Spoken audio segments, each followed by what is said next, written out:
ಹರಿ ಓಂ ಶ್ರೀ ಗುರುಭ್ಯೋ ನಮಃ. ಆಪಾದಮೌಲಿಪರ್ಯಂತಂ ಗುರುಣಾಂ ಆಕೃತಿಂ ಸ್ಮರೇತ್ ತೇನ ವಿಘ್ನಾಃ ಪ್ರಣಶ್ಯಂತಿ ಸಿದ್ಧಂತೆ ಚ ಮನೋರಥಾಃ. ಶ್ರೀ ಗುರುಭ್ಯೋ ನಮಃ. ಪರಮಗುರುಭ್ಯೋ ನಮಃ. ಶ್ರೀಮದಾನಂದತೀರ್ಥ ಭಗವತ್ಪಾದಾಚಾರ್ಯ ಗುರುಭ್ಯೋ ನಮಃ. ಮನ್ಮನೋಭೀಷ್ಟವರದಂ ಸರ್ವಾಭೀಷ್ಟಫಲಪ್ರದಂ ಪುರಂದರಗುರುಂ ವಂದೇ ದಾಸಶ್ರೇಷ್ಠಂ ದಯಾನಿಧಿಂ. ವಿದ್ಯಾವಿನಯಸಂಪನ್ನಾನ್ ಶಾಂತಾದಿಗುಣಬೃಂಹಿತಾನ್ ಸಶಾಸ್ತ್ರಪ್ರವಚನಾಸಕ್ತಾನ್ ಯದಮಿಲಾದ್ಯಾನ್ ಗುರೂನ್ ಭಜೆ. ಪೃಥ್ವೀಮಂಡಲಮಧ್ಯಸ್ಥ್ಯಾಃ ಪೂರ್ಣಬೋಧಮತಾನುಗಾಃ ವೈಷ್ಣವಾಃ ವಿಷ್ಣುಹೃದಯಾಃ ತಾನ್ ನಮಸ್ತೆ ಗುರುನ್ ಮಮ. ಹರಿ ಓಂ ಶ್ರೀಶಾಪಾಹಿ. ಅನಂತಕೋಟಿ ಬ್ರಹ್ಮಾಂಡ ನಾಯಕ ರಮಾ ಬ್ರಹ್ಮರುದ್ರೇಂದ್ರಾದಿವಂದ್ಯ ಭಕ್ತವತ್ಸಲ ಭವರೋಗವೈದ್ಯ ಶರಣಾಗತ ವತ್ಸಪಂಜರ ಆಪದ್ಬಾಂಧವಾನಾಥ ಬಂಧೋ ನಿಮಿತ್ತ ಬಂಧೋ ಪತಿತ ಪಾವನ ಮಹಾರೋಗ ನಿವಾರಣ ಮಹಾದುರಿತ ನಿವಾರಣ ಮಹಾಭಯ ನಿವಾರಣ ಮಹಾಬಂಧ ವಿಮೋಚನ ಭಯಕೃತ್ ಭಯ ವಿನಾಶನ ಕೃಪಾ ವಾರಿಧಿ ದೇವದೇವೋತ್ತಮ ದೇವಶಿಖಾಮಣಿ ಕಪಟ ನಾಟಕ ಸೂತ್ರಧಾರ ನಿತ್ಯರುಳ ನಿತ್ಯ ಸತ್ಯ ಸಂಕಲ್ಪ ಮುಕ್ತಾಮುಕ್ತ ನ್ಯಾಮಕ ಮೋಕ್ಷಧರಾಸ ವೈಕುಂಠಪದೇ ವೈಕುಂಠ ವಿಹಾರಿ ತ್ರಿಧಾಮ ತ್ರಿಗುಣವರ್ಜಿತ ಜಗಜ್ಜನ್ಮಾದಿ ಕಾರಣ ಜಗತ್ಪತೆ ಜಗದತ್ಯಂತ ಭಿನ್ನ ಜಗದೀಶ ಜಗದುದ್ಧಾರ ಜಗತ್ಸ್ವಾಮಿ ಜಗದ್ವಿಲಕ್ಷಣ ಜಗನ್ನಾಥ ವಿಶ್ವಕುಟುಂಬಿ ವಿರಾಟಮೂರ್ತಿ ಹೇ ಮಂಗಳಾಂಗ ಹೇ ಶುಭಾಂಗ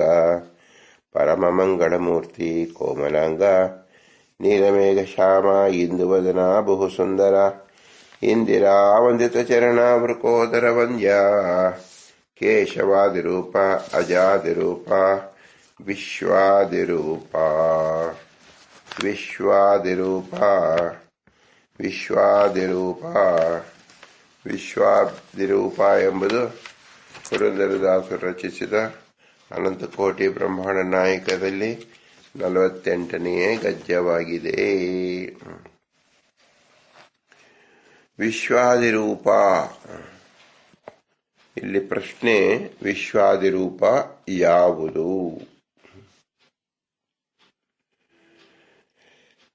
ಶ್ರೀ ಪುರಂದರದಾಸರು ಭಗವಂತನ ನಾಮಧೇಯವಾಗಿ ವಿಶ್ವ ಮುಂತಾದ ರೂಪಗಳು ಅಂತ ಹೇಳಿ ನಮಗೆ ಪರಿಚಯಿಸ್ತಾ ಇದ್ದಾರೆ.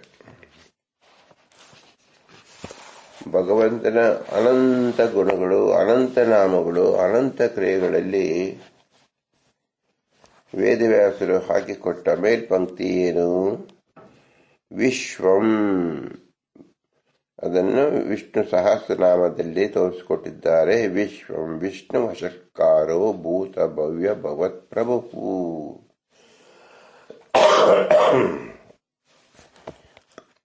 ಅದೇ ಜಾಡಿನಲ್ಲಿ ಶ್ರೀ ವೇದವ್ಯಾಸರ ಅಚ್ಚುಪಟ್ಟು ಶಿಷ್ಯರಾದ ಮಧ್ವಾಚಾರ ಆಜ್ಞೆಯಂತೆ ಶ್ರೀ ಪುರಂದರದಾಸರು ವಿಶ್ವಾದಿರೂಪ ಎಂಬತಕ್ಕಂಥದ್ದನ್ನು ಹೇಳಿದ್ದಾರೆ.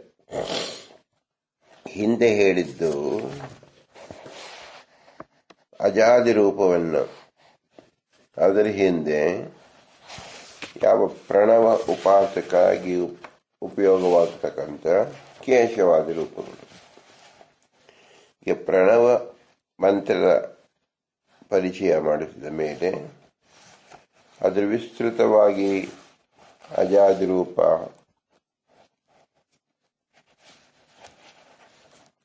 ಮತ್ತು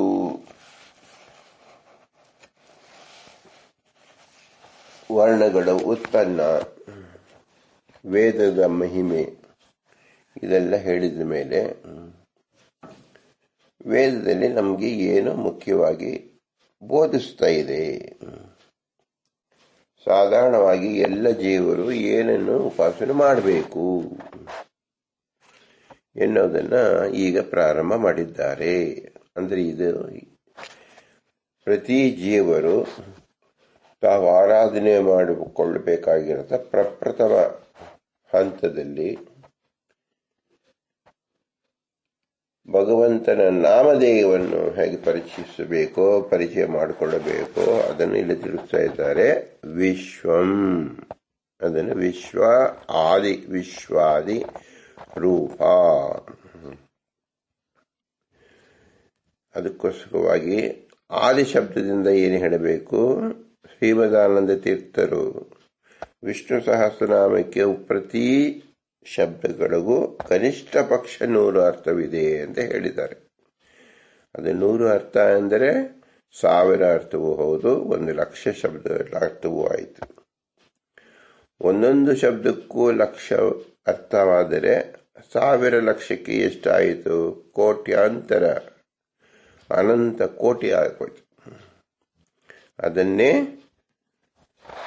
ಪುರಂದರದಾಸರು ಪ್ರಪ್ರಥಮವಾಗಿ ಪಲ್ಲವಿಯಲ್ಲಿ ಹೇಳಿದ್ದು ಅನಂತ ಕೋಟಿ ಬ್ರಹ್ಮಾಂಡ ನಾಯಕ. ನೋಡಿ, ಯಾವುದೇ ಗದ್ಯದಲ್ಲಿ ಪ್ರಾರಂಭ ಮಾಡಬೇಕಾದರೂ ಪಲ್ಲವಿಯನ್ನು ಮರೆಯುವಂತಿಲ್ಲ. ಅದರ ಸಾಂಗತ್ಯ ಅಂದರೆ ಸಂಗತಿಯನ್ನು ನಾವು ತಿಳಿದುಕೊಳ್ಳಲೇಬೇಕು. ವಿಶ್ವ ಎಂಬುದಕ್ಕಂತಾಗಿ ಇಲ್ಲಿ ಅನಂತ ಕೋಟಿ ನಾಮಗಳು ಇದೆ. ಅದನ್ನು ಆದಿ ಶಬ್ದದಿಂದ ಪುರಂದರದಾಸರು ಇಲ್ಲಿ ಹೇಳಿ ವಿಶ್ವಾದಿ ರೂಪ ಅಂತ ಹೇಳಿದ್ದಾರೆ ಅಂತ ತಿಳಿಯಬೇಕು. ಇದನ್ನು ವ್ಯಾಕರಣ ದೃಷ್ಟಿಯಲ್ಲಿ ತಿಳಿಯಬಹುದಾದ್ರೆ ವಿಶಲ್ ವ್ಯಾಪ್ತೌ ಎಂಬ ಧಾತುವಿನಿಂದ ಏನು ಹೇಳುತ್ತೆ? ಉತ್ಪತ್ತಿಯಾದದ್ದು ವಿಶ್ವ ಅಂದರೆ ಸರ್ವತ್ರ ವ್ಯಾಪ್ತವಾದದ್ದು. ಅಣು, ರೇಣು, ತೃಣ, ಕಾಷ್ಟ, ಪರಿಪೂರ್ಣ ಗೋವಿಂದ. ಅಂದ್ರೆ ಎಷ್ಟು ಅಣುಗಳಿದೆ? ಅನಂತವಿದೆ. ಅನಂತ ಎಂಬತಕ್ಕಂಥದ್ರಲ್ಲಿ ಪರ್ಯಾಯ ಶಬ್ದ ಯಾವುದು? ವಿಶ್ವ.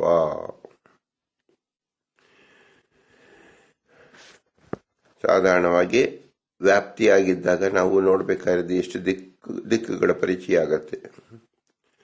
ಮೊಟ್ಟಮೊದಲು ನಾವು ಕಾಣತಕ್ಕಂಥ ದಿಕ್ಕು ಯಾವುದು? 4 ದಿಕ್ಕು ಮತ್ತು ಮೇಲ್ಗಡೆ ಇರತಕ್ಕಂಥ ದಿಕ್ಕು. ಆದ್ದರಿಂದ 5 ದಿಕ್ಕುಗಳು: ಪೂರ್ವ, ಪಶ್ಚಿಮ, ಉತ್ತರ, ದಕ್ಷಿಣ ಮತ್ತು ಊರ್ಧ್ವ. ನಾವು ನಿಂತಲೇ ಇದನ್ನು ಕಾಣಬಹುದು. ಇದನ್ನು ಮುಂದಿಟ್ಟುಕೊಂಡೆ 5 ಪ್ರದಕ್ಷಿಣೆ ಮಾಡಿದರೆ ಮುಕ್ತಿ ಸೇರೋರು ಎಂಬತಕ್ಕಂಥದ್ದು ನಮ್ಮ ಹಿರಿಯರ ವಚನದಲ್ಲಿ ಎಲ್ಲರ ಮನೆ ಮಾತಾಗಿದೆ.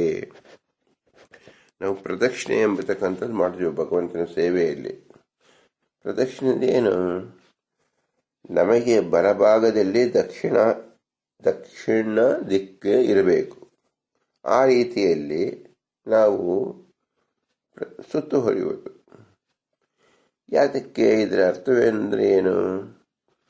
ಎಲ್ಲ ಕಡೆ ವಿಶಲ್ ವ್ಯಾಪ್ತನಾಗಿದ್ದೀಯಪ್ಪ, ನೀನು ನನ್ನ ಬಲಭಾಗದಲ್ಲೇ ಇದೀಯಾ, ನನ್ನ ರಕ್ಷಣೆ ಮಾಡ್ತಾ ಇದೀಯಾ ಎಂಬತಕ್ಕಂಥದ್ದು ದ್ಯೋತಕ. ಇದು ಇಷ್ಟೇ ಅಲ್ಲ, ಪ್ರತಿಯೊಬ್ಬರ ಜೀವರು ಮಾಡಬೇಕಾಗಿರ್ತಕ್ಕಂಥ ಚಿಂತನೆ ಸತು ಚಿತು ಆನಂದ ಆತ್ಮ, ಸಚ್ಚಿದಾನಂದ ಎಂಬತಕ್ಕಂಥದ್ದು ಮೂಲ ಮಂತ್ರವಾಗಿ ಪ್ರತಿಯೊಬ್ಬರು ಉಪಾಸನೆ ಮಾಡಬೇಕಾಗಿರತಕ್ಕಂಥ ಗುಣ. ಅದನ್ನು ವಿಶ್ವಾದಿ ಗುಣ, ವಿಶ್ವಾದಿ ರೂಪ ಅಂತ ಹೇಳಿದ್ದಾರೆ. ವಿಶ್ವ ಎಂಬಲ್ಲಿ 4 ರೂಪಗಳ ಚಿಂತನೆ ಮಾಡಬೇಕು. ಅದೇ ಮೊದಲು ಯಾವುದು? ವಿಶ್ವ ಅಂದರೆ ನಮ್ಮ ಜಾಗೃತ ಅವಸ್ಥೆಗೆ ನಿಯಾಮಕ. ತೈಜಸ ಅಂದರೆ ನಮ್ಮ ನಿದ್ರಾವಸ್ಥೆಗೆ ನಿಯಾಮಕ. ಪ್ರಾಜ್ಞ ಅಂದರೆ ನಮ್ಮ ಸುಷುಪ್ತಾವಸ್ಥೆಗೆ ನಿಯಾಮಕ. ತುರಿಯ ಅಂದರೆ ನಮ್ಮ ಸ್ವರೂಪ ಮೋಕ್ಷಕ್ಕೆ ನಿಯಾಮಕ. ವಿಶ್ವ ಎಂದರೆ ವ್ಯಾಪಿಸಿರುವ ರೂಪ ಅಂತ ತಿಳಿದಾಗ ಎಲ್ಲೆಲ್ಲಿ ವ್ಯಾಪಿಸಿದ್ದಾನೆ? ಸ್ವರೂಪದಲ್ಲಿ ನಾರಸಿಂಹನಾಗಿ, ಲಿಂಗ ಶರೀರದಲ್ಲಿ ಪುರುಷ ನಾಮಕನಾಗಿ, ಅನಿರುದ್ಧ ಶರೀರದಲ್ಲಿ ಅನಿರುದ್ಧನಾಗಿ, ಸ್ಥೂಲ ಶರೀರದಲ್ಲಿ ಪ್ರದ್ಯುಮ್ನಾಗಿ. ಹೀಗೆ ಜೀವನವೇ ಯಜ್ಞ ಅಂತ ಅರ್ಧವರೆಗೆ ವಿಶ್ವಾದಿ ಅಂದರೆ ಹುಟ್ಟಂದಿನಿಂದ 24 ವರ್ಷ ತನಕ ಪ್ರಾತಃಸ್ತವನ ಪ್ರದ್ಯುಮ್ನ, ಮಾಧ್ಯಾಹ್ನಿಕ ಸ್ತವನ ಅಲ್ಲಿ ಸಂಕರ್ಷಣ, ನಂತರ 24ರಿಂದ 44 ವರ್ಷ ಅಂದರೆ 68 ತನಕ ಮಾಧ್ಯಾಹ್ನಿಕ ಸ್ತವನಲ್ಲಿ ಸಂಕರ್ಷಣ, ನಂತರ 68ರಿಂದ 48 ವರ್ಷ ಅಂದರೆ 116 ವರ್ಷ ಸಾಯಂ ಸ್ತವನ ಅಲ್ಲಿ ವಾಸುದೇವ. ಇವೆಲ್ಲವೂ ವಿಶ್ವಾದಿ ರೂಪಗಳೇ ಆಗಿದೆ. ನೋಡಿ, ಮೊಟ್ಟ ಮೊದಲಿಗೆ ವಿಶ್ವ ಅಂದರೆ ಜಾಗೃತ ಅವಸ್ಥೆ. ಎದ್ದಿದ್ರೆ ತಾನೇ ಅವರಿಗೆ ಏನಾದ್ರು ಪಾಠ ಹೇಳುವುದು. ಆ ಎದ್ದಿರೋದು ಅನ್ನೋದೇನು? ಜಾಗೃತ ಅವಸ್ಥೆ. ಎಲ್ಲರೂ ಎದ್ದಿದ್ದಾರೆ, ಎಲ್ಲರೂ ಕಾರ್ಯೋನ್ಮುಖರಾಗಿದ್ದಾರೆ, ಎಲ್ಲರೂ ವಿವಿಧ ಚಟುವಟಿಕೆಯಲ್ಲಿ ತೊಡಗಿಸಿಕೊಂಡಿದ್ದಾರಲ್ಲ. ಕೆಲವರು ಹಣ ಸಂಪಾದನೆ ಇರ್ತಾರೆ, ಕೆಲವರು ಕಾರ್ಯದಲ್ಲಿ ವಹಿಸಿರ್ತಾರೆ, ಕೆಲವರು ಬೋಧನಾ ಕ್ರಮದಲ್ಲಿ ಇರ್ತಾರೆ, ಕೆಲವರು ನಡ್ಕೊಂಡು ಹೋಗ್ತಾ ಇರ್ತಾರೆ. ಹೀಗೆ ನಾನಾ ವಿಧ ವೃತ್ತಿಯಲ್ಲಿ ಎದ್ದಿರ್ತಾರಲ್ಲ ಅಂತ ಹೇಳಿದ್ರೆ ಈ ಎಲ್ಲ ಸುಮ್ಮನೆ ಎದ್ದಿರುವುದಂತ ಅರ್ಥ ಅಲ್ಲ. ಜಾಗೃತ ಅವಸ್ಥೆ ಅಂದ್ರೇನು? ಜಾಗೃತ ಅಂದ್ರೆ ಭಗವಂತ ನಮ್ಮಲ್ಲಿ ನಿಂತು ಈ ಕೆಲಸ ಮಾಡ್ತಾ ಇದ್ದಾನೆ ಎಂಬತಕ್ಕಂಥ ಅನುಸಂಧಾನ ಒಂದಿಗೆ ಬರುತ್ತೋ ಅದಕ್ಕೆ ಅಜಾ ಅಂದ್ರೆ ಯಾವತ್ತೂ ಹುಟ್ಟದೇ ಇರತಕ್ಕಂಥವನು ನಮ್ಮಲ್ಲಿ ಹುಟ್ಟಿರುವುದು. ಅಗ್ರ ಅಂದ್ರೆ ಎಲ್ಲ ಕೆಲಸಕ್ಕೂ ಮುಂಚಿತವಾಗಿ ನಿಯಾಮಕನಾಗಿ. ತಾ ಎಂದರೆ ಸಮಸ್ತ ಕಾಲಿಗಳಲ್ಲಿ, ಸಮಸ್ತ ದೇಶಗಳಲ್ಲಿ, ಸಮಸ್ತ ವಿಷಯಗಳಲ್ಲಿ ಭಗವಂತನೇ ಮಾಡುತ್ತಿದ್ದಾನೆ ಎಂಬ ಪ್ರಜ್ಞೆ ಬರುವುದಕ್ಕೆ ಜಾಗೃತ ಅಂತ ಹೆಸರು. ಯಾರಿಗೆ ಈ ಜಾಗೃತಾವಸ್ಥೆ ಬಂದಿಲ್ಲವೋ ಅವರೆಲ್ಲರೂ ನಿದ್ದೆ ಮಾಡುತ್ತಿದ್ದಾರೆ ಅಂತಾನೆ ಅರ್ಥ. ಅಂದ್ರೆ ಏನರ್ಥ?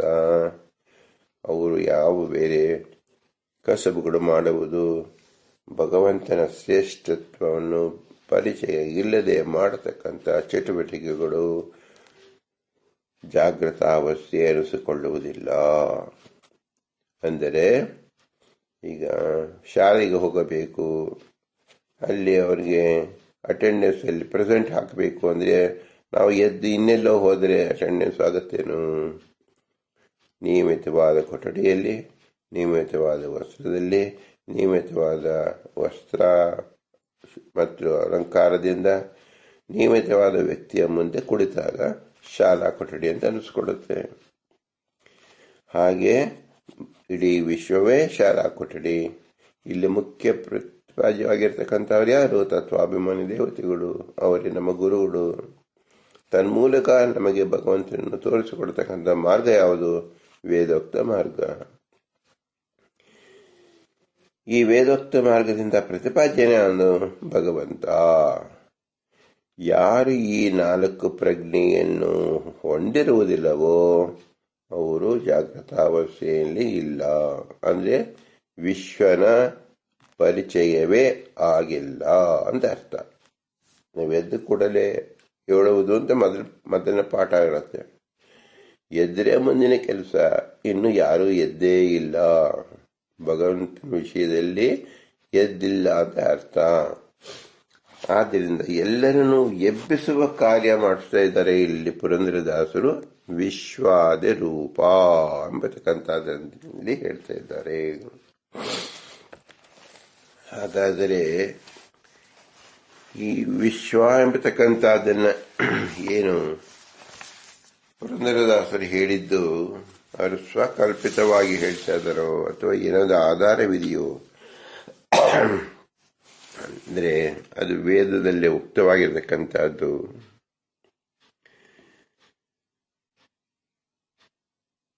ನಾಲ್ಕು ವೇದಗಳಲ್ಲಿ 4 ಯುಗದಲ್ಲಿ ಭಗವಂತನ ಆರಾಧನೆ ಹೇಗೆ ಮಾಡಬೇಕು ಎಂಬತಕ್ಕಂಥದ್ದನ್ನ ಅಥರ್ವಣ ಉಪನಿಷತ್ತಿನಲ್ಲಿ ಹೇಳಲ್ಪಟ್ಟಿದೆ. ಭಾಷ್ಯದಲ್ಲಿ ಶ್ರೀಮದಾನಂದ ತೀರ್ಥರು ನಮಗೆ ತೋರಿಸಿಕೊಟ್ಟಿದ್ದಾರೆ. ಪಂಚರಾತ್ರ ಮೃಗಾದ್ಯಶ್ಚ ಸರ್ವಮೇಕಂ ಪುರಾ ಅಭವತ್ ಮೂಲವೇದ ಇತಿ ಹಿ ಅಖ್ಯಾ ಕಾಲೇ ಕೃತಿಗೆ ತಥಾ. ಪಂಚರಾತ್ರ ಎಂಬತಕ್ಕಂತಹ ದುರ್ಗಾದಿಗಳು ಇದು ಎಲ್ಲವೂ ಒಂದೇ ತರ, ಒಂದೇ ಗ್ರಂಥ ಅಂತಿತ್ತು ಪುರ ಹಿಂದೆ. ಅದಕ್ಕೆ ಮೂಲವೇದ ಅಂತ ಕರಿತಾ ಇದ್ರು.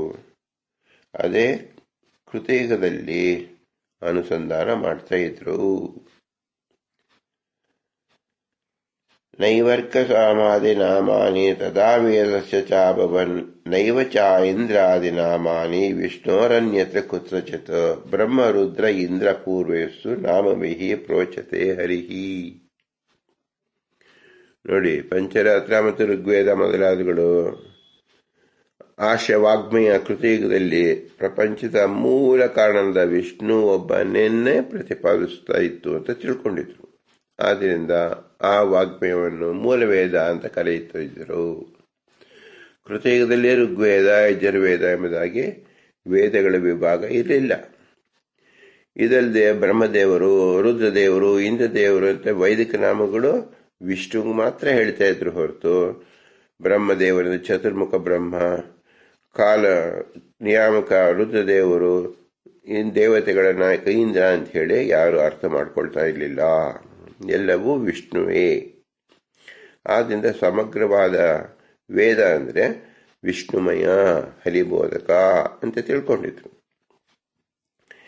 ಆದರೆ ಕೃತಯುಗದ ಜನರು ಏನು ಮಾಡಿದ್ರು? ವಿಷ್ಣುವನ್ನೇ ಎಲ್ಲ ಯಜ್ಞದಲ್ಲಿ ದೇವತೆಗೆ ಆರಾಧಿಸ್ತಾ ಇದ್ರು. ಯಜ್ಞ ಅದೇನು? ದೇವತೆಗೆ ಹವಿಷ್ಯ ನೀಡುವ ಒಂದು ಕ್ರಿಯೆ. ಕೃತಯುಗದಲ್ಲಿ ಎಲ್ಲರೂ ಇಂದ್ರ, ಅಗ್ನಿ, ವಾಯು ಈ ಸೂಕ್ತಗಳಿಂದ ವಿಷ್ಣುವಿಗೆ ಹವಿಸ್ಕೊಡ್ತಾ ಇದ್ರು. ಅಂದರೆ ಏನರ್ಥ? ಆ ಸೂಕ್ತಗಳಿಂದ ವಿಷ್ಣುನೇ ಪ್ರತಿಪಾದ್ಯ. ಆದ್ದರಿಂದ ಎಲ್ಲ ವೇದ ವಿಷ್ಣುವೇ ಆಗಿತ್ತು. ಅದಕ್ಕೆ ಹೇಳ್ತದೆ ನೋಡಿ, ದೇವತಾತ್ವೇನ ಚ ಈಜ್ಯ ಸಾ ಬ್ರಹ್ಮಾಜ್ಯ ಮನುನಾಮಕಃ ವಕ್ತೃತ್ವೇನ ಪಿತೃತ್ವೇನ ಕಾರ್ಯತ್ವೇನ ಇವ ಚ ಆದರಾತ್ ಈಜ್ಯಂತೆ ದೇವತಾ ಸರ್ವ ನತು ದೇವತೆಯ ಕ್ವಚಿತ್. ಎಲ್ಲವೂ ಭಗವಂತನೇ ಆಗಿದ್ದ. ಇತರ ದೇವತೆಗಳ ನಾಮವು ಭಗವಂತನೆಂದೇ ಸ್ಪಷ್ಟ ತಿಳುವಳಿಕೆ ಇತ್ತು. ಅನನ್ಯಯಾಜೀನಸ್ತೇತು ತಸ್ಮಾತ್ ಕಾರ್ಯಯುಗಾ ಜನಃ ಪ್ರಾಪ್ನುಯಂತೆ ಹರಿಂ ತಂ ತಸ್ಮಾದ್ ವೇದೇನ ಕಿಂಚನ ಪರಾವರ್ಯಂ ಹರೇ ಯಸ್ಮಾದ್ ಉತ್ಥಿತಾಸ್ತು ಅಗಣಾನಾತ್ ಋಗಾಜ್ಯಾನ್ ವ್ಯಾಖ್ಯಾಂತಂ ತಸ್ಮಾ ಸರ್ವೈ ಹರಿಂ ಯುಜೇತ್. ಭಗವಂತ ಅಂದ್ರೆ ಭಗವಂತ ಎಲ್ಲ ವೇದ ಪ್ರತಿಪಾದ್ಯ ಅಂತ ತಿಳಿದ್ರು ಹೊರತು ಪ್ರತ್ಯೇಕವಾಗಿ ಬೇರೆ ಬೇರೆ ಹೆಸರುಗಳಿಂದ ಬೇರೆ ಬೇರೆ ದೇವತೆಗಳನ್ನು ಗುರುತಿಸುತ್ತಿರಲಿಲ್ಲ. ಹೀಗೆ ಕೃತಯುಗದ ಸಾಧಕರು ಅನ್ಯರನ್ನು ಪೂಜಿಸದೆ ವಿಷ್ಣುವನ್ನೇ ಪೂಜಿಸುವ ಸ್ವಭಾವರಾಗಿದ್ದರಿಂದ ವಿಷ್ಣುವನ್ನು ನೇರವಾಗಿ ಹೊಂದುತ್ತಾ ಇದ್ರು. ಆದ್ದರಿಂದ ಅಂದಿನ ಜನರು ವೇದಕ್ಕೆ ಕೇವಲ ವಿಷ್ಣು ಪರವಾಗಿಯೇ ಅರ್ಥ ಮಾಡುತ್ತಿದ್ದರು. ಪರವಿದ್ಯೆ ಅಪರವಿದ್ಯೆ ಎಂಬ ಭೇದವೇ ಆಗಿರಲಿಲ್ಲ. ಹೈಗ್ರೀವ ರೂಪಿ ಹರಿಯಿಂದಲೇ ಋಗ್ವೇದ ಮೊದಲುಗೊಂಡು ಅನುವ್ಯಾಖ್ಯಾನದ ಅನಂತವಾದ ಶಬ್ದರಾಶಿಗಳು ಎಲ್ಲವೂ ಭಗವತ್ಪರ, ಅಂದರೆ ಎಲ್ಲಕ್ಕೂ ಮೂಲ ಭಗವಂತನೇ ಎಂಬತಕ್ಕಂಥದ್ದನ್ನು ನಿಶ್ಚಿತವಾಗಿ ತಿಳಿದರು. ಆದ್ದರಿಂದ ಕೃತಯುಗದ ಜನರಿಗೆ ವಿಷ್ಣುವಿನ ಆರಾಧನೆ ಮೀಸಲಾಗಿತ್ತು.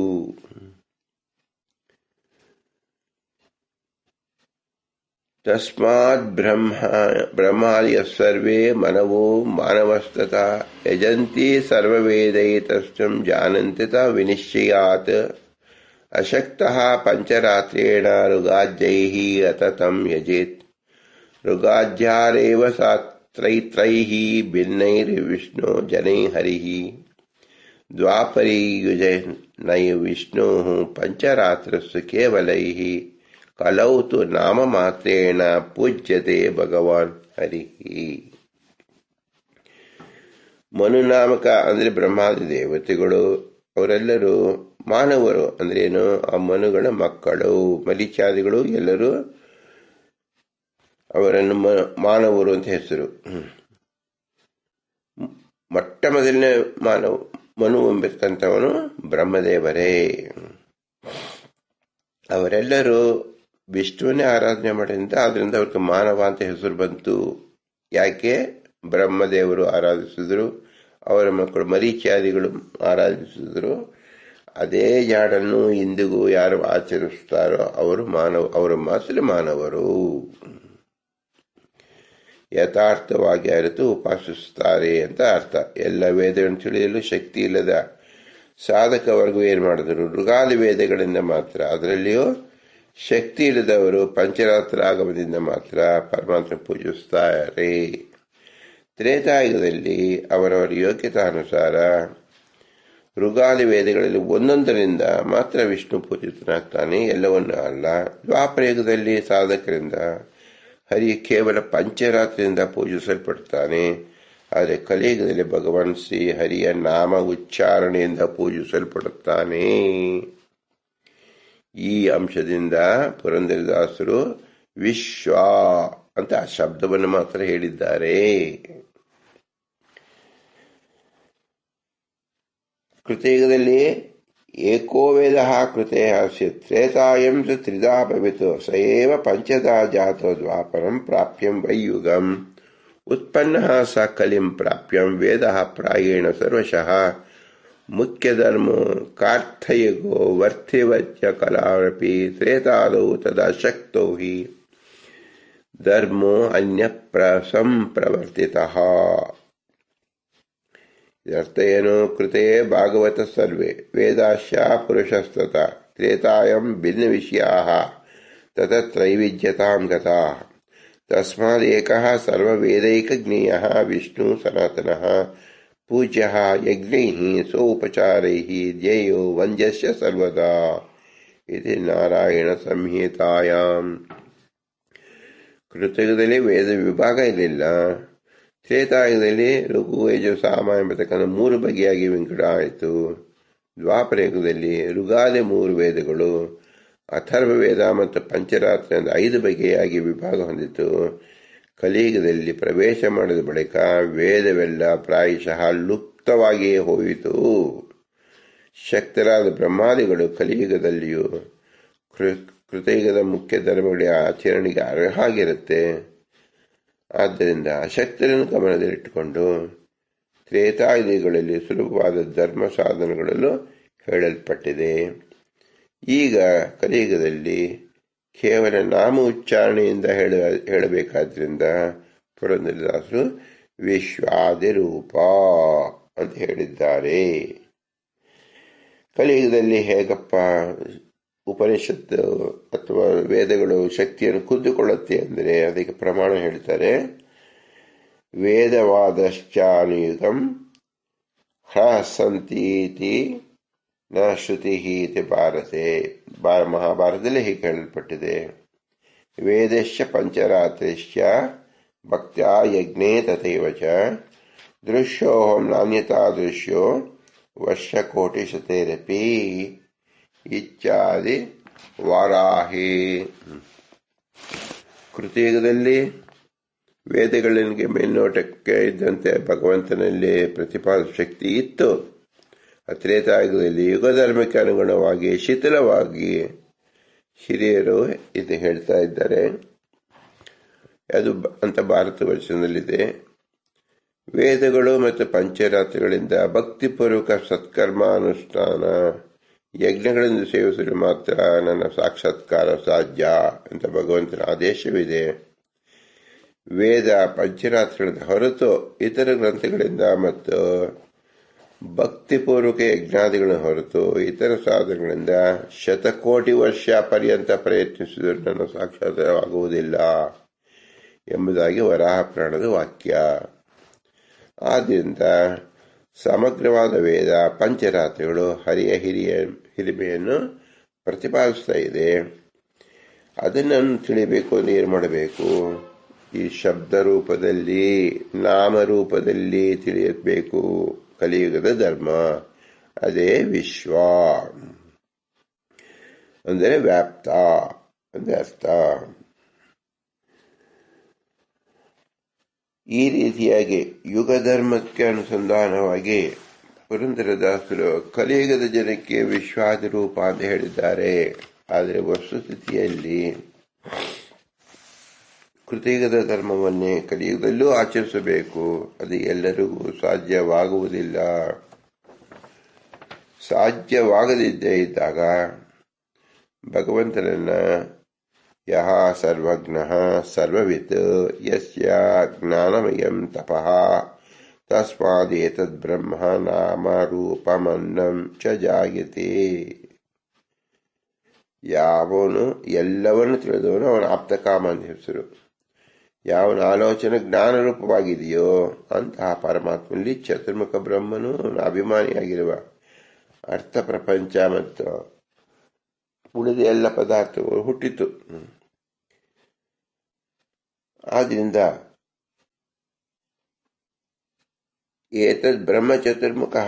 ನಮಗೆ ಈಗ ಏನಾಗಿದೆ? ಪ್ರಪಂಚವೇ ಮುಖ್ಯವಾಗಿದೆ. ಅಂದ್ರೆ ಪ್ರಪಂಚ ಅಂದ್ರೆ ಏನು? ಪ್ರಪಂಚದ ಸೃಷ್ಟಿಕರ್ತ ಮುಖ್ಯವಾಗಿಲ್ಲ. ನಾವು ಪ್ರಪಂಚದಲ್ಲಿ ನಾವು ದೃಷ್ಟಿಯನ್ನು ಹಾಕಿದ್ದೇವೆ. ಆದ್ರಿಂದ ಕಲಿಯುಗದ ಧರ್ಮ ಮಂತ್ರದಲ್ಲಿ ಕರ್ಮದಲ್ಲಿ ಎಲ್ಲವೂ ಸಹ ನೀರಸವಾಗಿರುತ್ತೆ. ಶಕ್ತಿ ಕುಂದು ಹೋಗಿರುತ್ತೆ. ಇಂತಹ ಸಮಯದಲ್ಲಿ ವಿದ್ಯುಕ್ತವಾಗಿ ಹೋಮವನ್ನು ಆಚರಣೆ ಮಾಡೋದಕ್ಕೆ ಆಗೋದಿಲ್ಲ. ಜನರಲ್ಲಿ ಶಕ್ತಿ ಇರೋದಿಲ್ಲ. 8 ವಿಧ ಅಗ್ನಿ ಕಾಲಿ ಕರಾಲಿ ಚ ಮನೋಜವಃ ಸುಲೋಲಿತಾಯ ಸುಧ್ರುಮವರ್ಣ ಸ್ಫುಲಿಂಗಿನಿ ವಿಶ್ವರುಚಿ ಚ ದೇವಿ ಲೀಲಾಯಮಾನ ಇತಿ ಸಪ್ತಜಿವ್ಯ. ಈ ಅಗ್ನಿ ಹೆಸರುಗಳನ್ನೇ ಕೇಳಿರುವುದಿಲ್ಲ. ಏತೇಷು ಯಶ್ಚರತೆ ಬ್ರಾಜಮಾನಿ ಶೇತಾಕಾಲಂ ಚ ಆಹುತಯಃ ಹಿ ಅದಾಯನ್ ತಂ ನಯಂ ತೇತಾ ಸೂರ್ಯಸ ರಶ್ಮಿಯಃ ಯತ ದೇವಾನಂ ಪತರೇಕೋದಿತ್ವಾಸಃ. ಈಗ 7 ಬೆಳಗ್ಗೆ ಅಗ್ನಿ ಆ 7 ನಾಲಿಗೆಯಲ್ಲಿ ಆಹುತಿಯನ್ನು ಹಾಕಬೇಕು. ಯಜ್ಞಾದಿ ಕರ್ಮಗಳನ್ನು ಆಚರಿಸಬೇಕು. ಅವನು ಹೃದಯದಲ್ಲಿ ಭಗವಂತನ ತೇಜಸ್ಸು ಬೆಳಗತ್ತೆ. ಆಗ ಸುಷುಮ್ನ ನಾಡಿ ಮೂಲಕ ಆತ್ಮನನ್ನು ಹೊರಗೆ ತಂದು ದೇವತೆಗಳು ಪೂಜೆ ಮಾಡ್ತಾರೆ. ಅದು ಕಲಿಯುಗದಲ್ಲಿ ಮಾಡೋಕ್ಕೆ ಸಾಧ್ಯವಿಲ್ಲ. ಆದ್ದರಿಂದ ಕಲಿಯುಗದಲ್ಲಿ ಏನು ಮಾಡಬೇಕಾಗಿದೆ? ನಿಷ್ಕಾಮಂ ಜ್ಞಾನಪೂರ್ವಂ ಚ ನಿವೃತ್ತಮಿತಿ ಚ ಉಚ್ಯತೆ. ನಿವೃತ್ತಂ ಸೇವಮಾನ್ಯಸ್ತು ಬ್ರಹ್ಮಾಭ್ಯತ ಸನಾತನಂ. ಸ್ವರ್ಗಾದ ಫಲಕಾಮನೆಗಿಲ್ಲದ ಪರಮಾತ್ಮನೇ ಎಲ್ಲ ಸತ್ಕರ್ಮಗಳ ಪ್ರೇರಕ ಮತ್ತು ಸ್ವತಂತ್ರಕರ್ತ ಎಂಬ ಅನುಸಂಧಾನದಿಂದ ಕೂಡಿದ ಕರ್ಮ ನಿವೃತ್ತ ಕರ್ಮ ಎನಿಸುತ್ತದೆ. ಇಂತಹ ನಿವೃತ್ತ ಕರ್ಮವನ್ನು ಆಚರಿಸುವ ಸಾಧಕ ಸನಾತನವಾದ ಪರಬ್ರಹ್ಮನನ್ನು ಹೊಂದುವನೆಂದು ವ್ಯಾಸಸ್ಮೃತಿ ಹೇಳ್ತಾ ಇದೆ. ಕರ್ಮಾಚರಣೆ ಅದರ ಹಿಂದೆ ಇರಬೇಕಾದ ಅನುಸಂಧಾನ ತುಂಬಾ ಪ್ರಮುಖವಾಗಿರೋದು.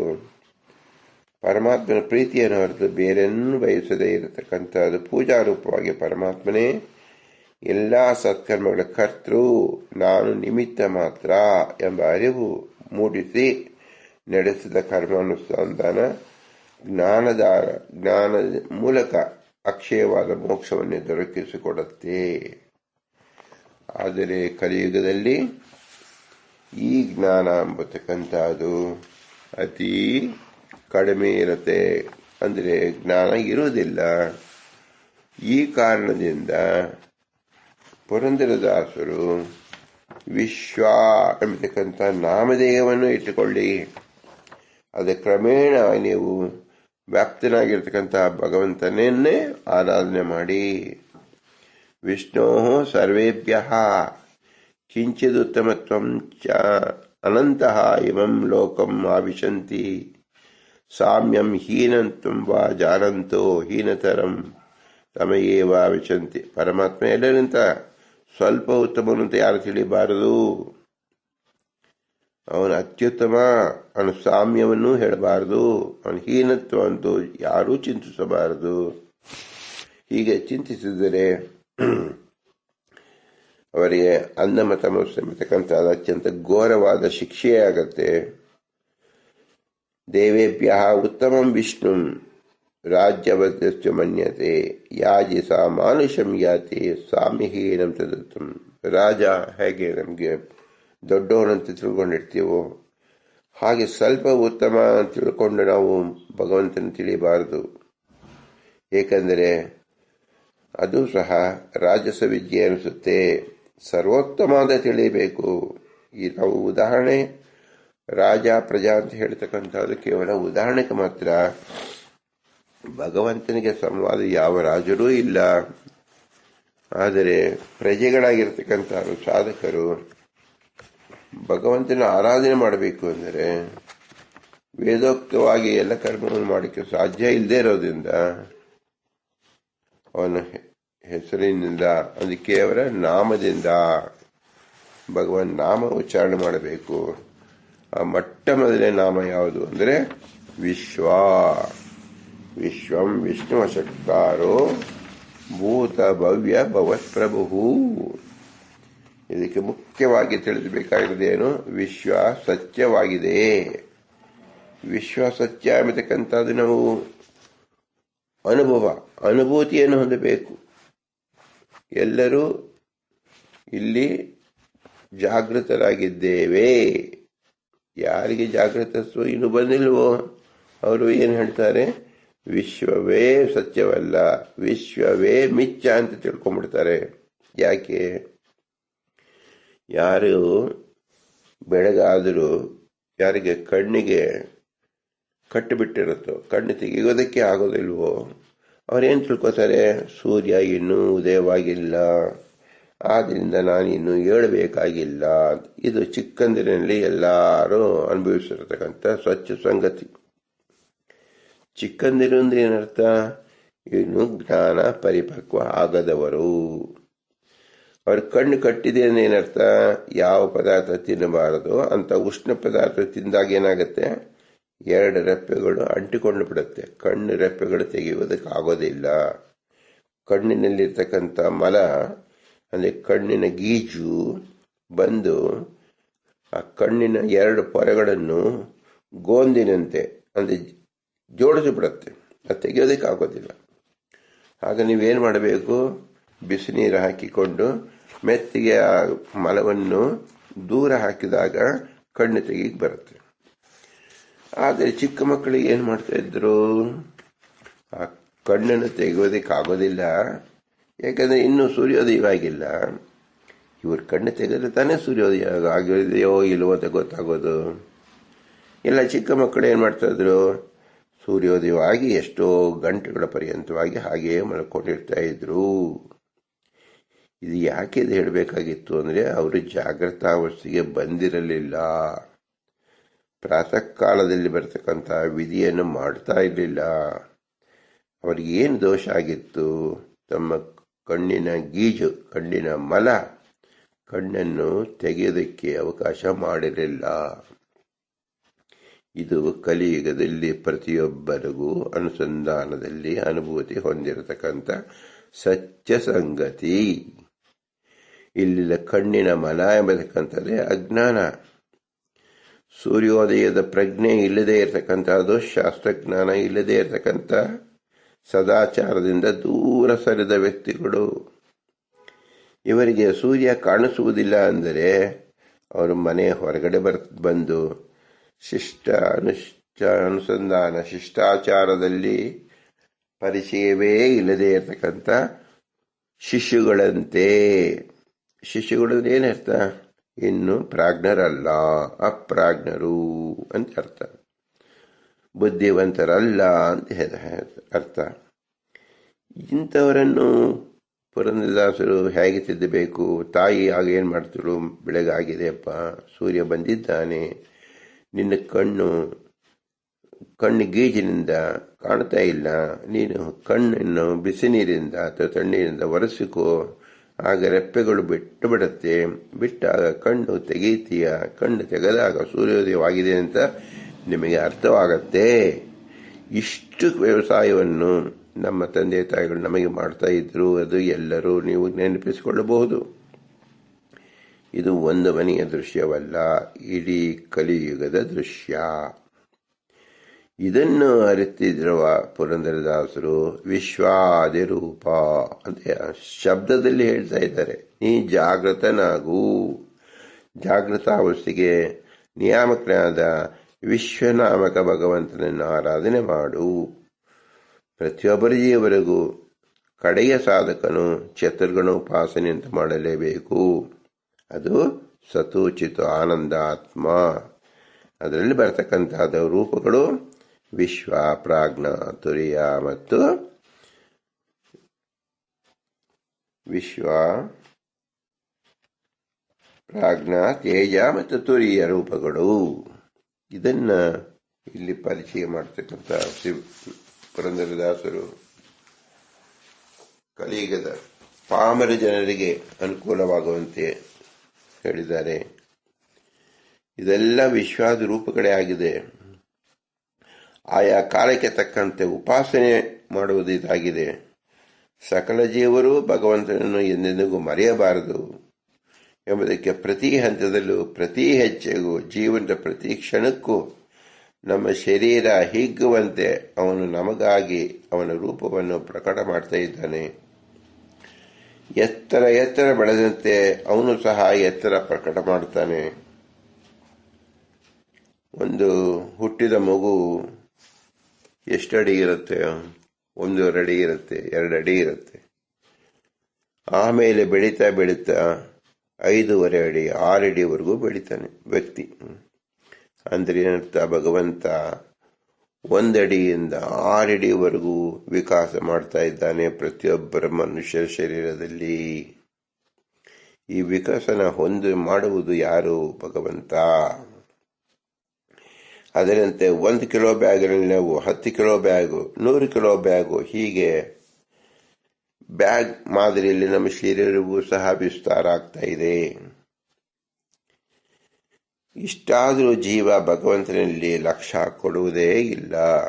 ನೋಡಿ, 6 ಅಡಿ ಉದ್ದದ ಶರೀರ ತಾಯಿ ಹೊಟ್ಟೆಯಿಂದ ಬರೀ ಸಾಧ್ಯವೇನು? ತಾಯಿಯೇ ಪಾಪ 3 ಅಡಿ 4 ಅಡಿ ಇದ್ದಾಗ 6 ಅಡಿ ಮಗ ಹೇಗೆ ಬರ್ತಾರೆ ಸಾಧ್ಯ? ಭಗವಂತ ಮಾಡಿ ತೋರಿಸ್ತಾ ಇದ್ದಾನೆ. ಇದೆಲ್ಲ ಜಾಗೃತಿ ಮೂಡಿಸೋಕ್ಕೋಸ್ಕರವಾಗಿ ಭಗವಂತ ಮಾಡ್ತಾ ಇರೋದು. ಅವನ ಹೆಸರು ಜಾಗೃತ ಅಂತಲೇ ಹೆಸರು. ಅದೇ ಹೆಸರು ವಿಶ್ವ. ಅದು ಎಲ್ಲಿ ತುಂಬಿದೆ? ಈ ವಿಶ್ವದಲ್ಲೇ ತುಂಬಿದೆ. ನೋಡಿ, ನಾವು ವಿಶ್ವ ಅಂತ ಪರಿಚಯ ಮಾಡ್ಕೊಳ್ಬೇಕು ಅಂದ್ರೆ ಪ್ರಪಂಚದ ಹೆಸರೇ ವಿಶ್ವ.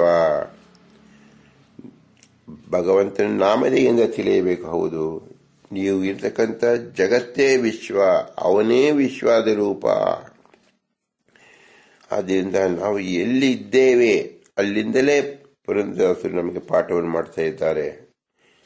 ಇಷ್ಟಾದರೂ ಜೀವ ಭಗವಂತನ ಲಕ್ಷ್ಯ ಕೊಡುವುದೇ ಇಲ್ಲ. ವಿಶ್ವವೆಲ್ಲ ತುಂಬಿದರೂ ನಮಗೆ ಕಂಡಿದ್ದು ಮಣ್ಣು, ಕಲ್ಲು, ಮರಳು ಮಾತ್ರ. ಇದನ್ನು ವಿಸ್ತರಿಸಿ ನೋಡುವುದೇ ವಿಶ್ವಾದಿ ರೂಪ. ಹೀಗೆ ದೇಶ, ಕಾಲ, ನಂತರ ನಮ್ಮಲ್ಲೇ ಕಾಣುವ ಬಗೆಯನ್ನು ಮಾಡುವ ಉಪಾಸನಾ ಕ್ರಮ ಇದಾಗಿದೆ. ಇವೆಲ್ಲವನ್ನು ಹಂತ ಹಂತವಾಗಿ ತಿಳಿಯತಕ್ಕದ್ದು. ಆದ್ದರಿಂದ ಪುರಂದರದಾಸರು ವಿಶ್ವಾದಿರೂಪ ಅಂತ ಹೇಳಿದ್ರಿಂದ ಎಲ್ಲ ಸಾಧಕ ಜೀವರನ್ನು ಎಚ್ಚರಿಸುತ್ತಿದ್ದಾರೆ. ನೀವು ಸಾಧನೆ ಮಾಡಿ, ನಿಮಗೆ ವಾಯುದೇವರು ಸಹಾಯಕರಾಗಿ ನಿಲ್ಲುತ್ತಾರೆ. ಅವರು ಲಕ್ಷ್ಮೀದೇವಿ ಅನುಗ್ರಹದಿಂದ ನಿಮ್ಮ ಲಿಂಗ ದೇಹವನ್ನು ವಿಸರ್ಜಿಸಿ ಮೋಕ್ಷ ಸ್ವರೂಪ ಸುಖವಾದ ಮೋಕ್ಷವನ್ನು ಕೊಡಿಸಲು ಸಮರ್ಥರಿದ್ದಾರೆ. ನೀವು ಯೋಗ್ಯರಾಗಿದ್ದಲ್ಲಿ ನೀವು ಜಾಗೃತ ಅವಸ್ಥೆಗೆ ಬನ್ನಿ, ನಿದ್ದೆಯಿಂದ ಎಚ್ಚೆತ್ತುಕೊಳ್ಳಿ ಎಂಬ ಸಂದೇಶವೇ ಶಾಸ್ತ್ರದ ಆದೇಶ, ಪುರಂದರದಾಸರ ಆದೇಶ. ಇಂತಹ ಉತ್ತಮ ಆದೇಶವನ್ನು ಬೋಧಿಸಿದ ಶ್ರೀ ಪುರಂದರದಾಸರಿಗೆ ನಾವು ಪ್ರತಿಫಲವಾಗಿ ಏನನ್ನು ಹೇಳಬಹುದು? ಭೂಯಿಷ್ಟಾಂತೆ ನಮಃ ಉಕ್ತಿಂ ವಿಧೇಮ ಎಂದು ಹೇಳಿ, ಶ್ರೇಷ್ಠ ಗುರುಗಳೇ, ನಿಮ್ಮ ಅನುಗ್ರಹದಿಂದ ನಮ್ಮನ್ನು ಸದಾ ಜಾಗೃತನಾಗಿ ಮಾಡಿ, ನಿಮ್ಮ ಅಂತರ್ಯಾಮಿಯಾಗಿದ್ದ ಪುರಂದರ ವಿಠಲನ ಜಾಗೃತನನ್ನಾಗಿ ಮಾಡಿ, ಸಕಲ ಗುರು ಹಿರಿಯರಲ್ಲಿ ಭಗವಂತನನ್ನು ಕಾಣುವಂತೆ ಮಾಡಿ, ಮತ್ತು ನಮ್ಮಲ್ಲೇ ನಮ್ಮ ಬಿಂಬನನ್ನು ತಿಳಿಯುವಂತೆ ಮಾಡಿ ಎಂದು ಪ್ರಾರ್ಥನೆ ಸಲ್ಲಿಸೋಣ. ಭಾರತೀಯ ರಮಣ ಮುಕ್ತ ಪ್ರಾಣ ಅಂತರ್ಗತ ಶ್ರೀಕೃಷ್ಣಾರ್ಪಣಮಸ್ತು. ಹರಿ ಓಂ, ಹರಿ ಓಂ, ಹರಿ ಓಂ.